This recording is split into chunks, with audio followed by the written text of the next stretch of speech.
Kako komentirate včerajšnje rezultate?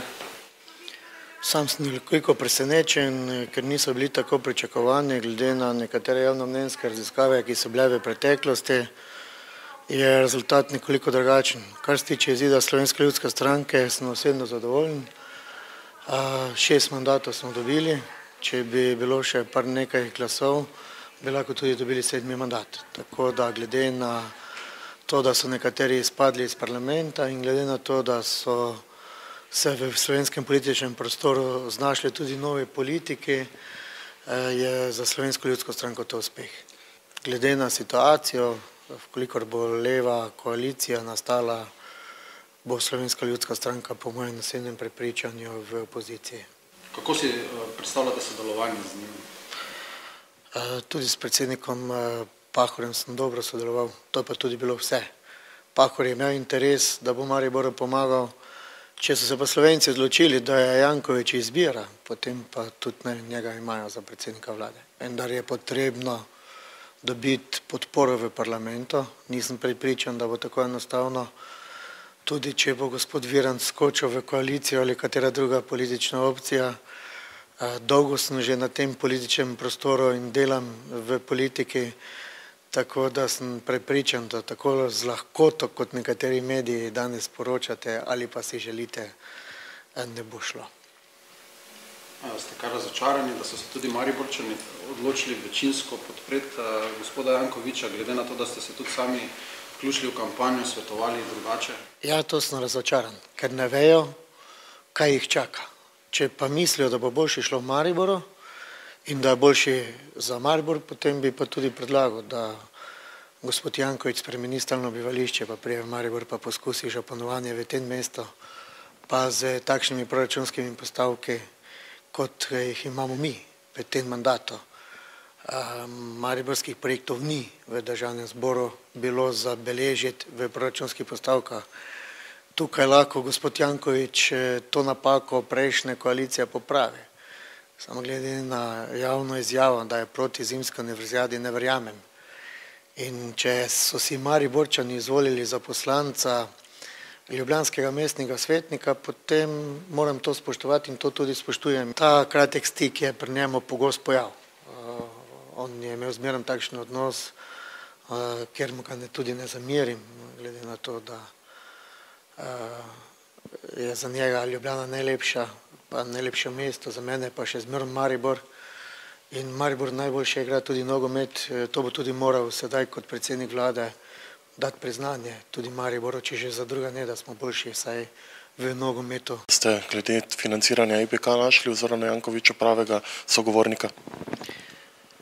Težko verjamem, da bo lahko pri tej gospodarski ekonomski krizi, ker je, kadar je šlo za Maribor, je zmeraj bil problem, da se je Slovenija znašla v krizi, kadar je šlo za koga drugega, se je zmeraj našel denar.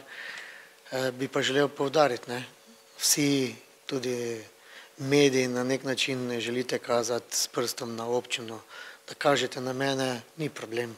Sem politik in prevzemam svoj del odgovornosti in ne rečem, da marsičesar nismo naredili ali pa smo naredili, kar se tiče financiranja nekaterih projektov. So pa nekatere objektivne in subjektivne strani tega projekta in kot sem tudi sam dejal, nekaj projektov je vezanih na evropska sredstva. Sem jaz kot župan kriv, da se ne moremo prijaviti na razpis, razpisa pa še ni. In če bi mi lahko tako univerzijado kot kulturno prestolnico sfinancirali vse z evropskimi projekti, če bi vlada sledila z razpisi in da bi mi lahko dali prijave. To pomeni, da bi lahko 75% vseh investicij kulturne infrastrukture v Mariboru zgradili z evropskim denarjem.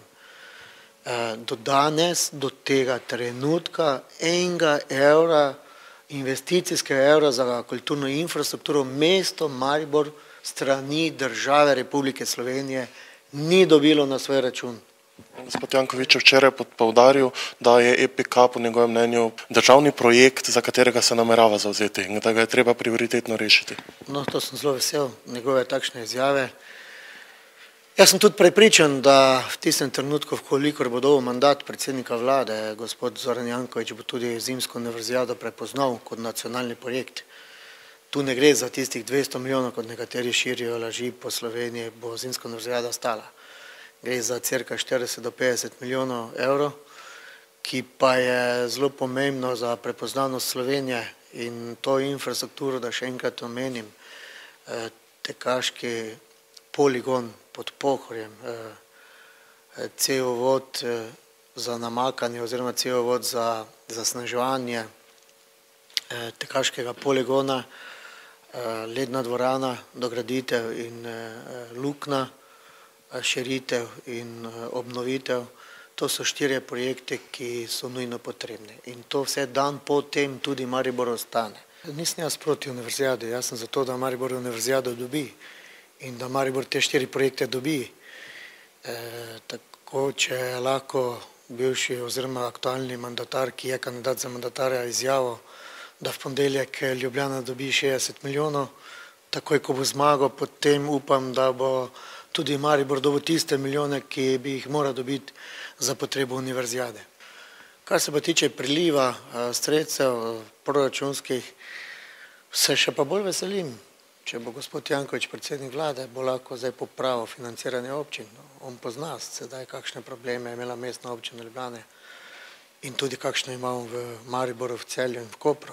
Še enkrat povem, ne bo tako lahko ali preprosto ali enostavno dobiti večino.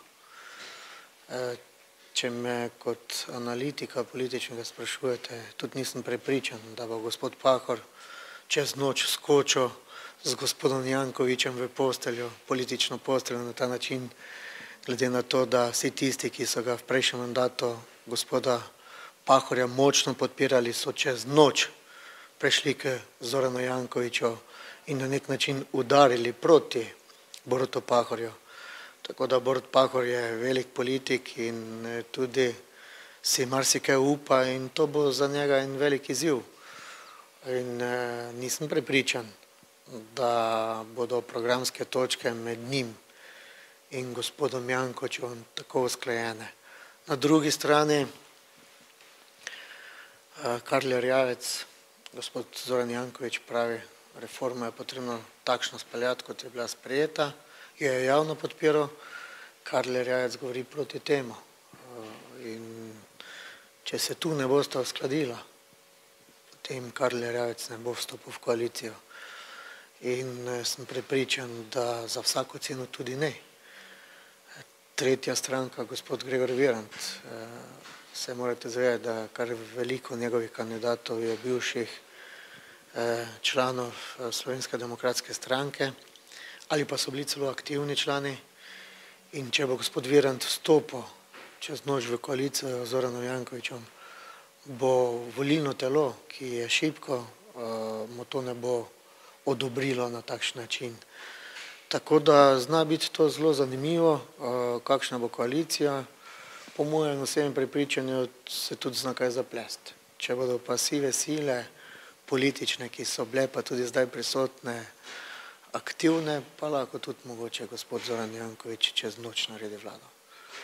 Ampak dajmo se presenetiti ali pa pustiti čas v čas in videti, kaj to pomeni za Slovenijo.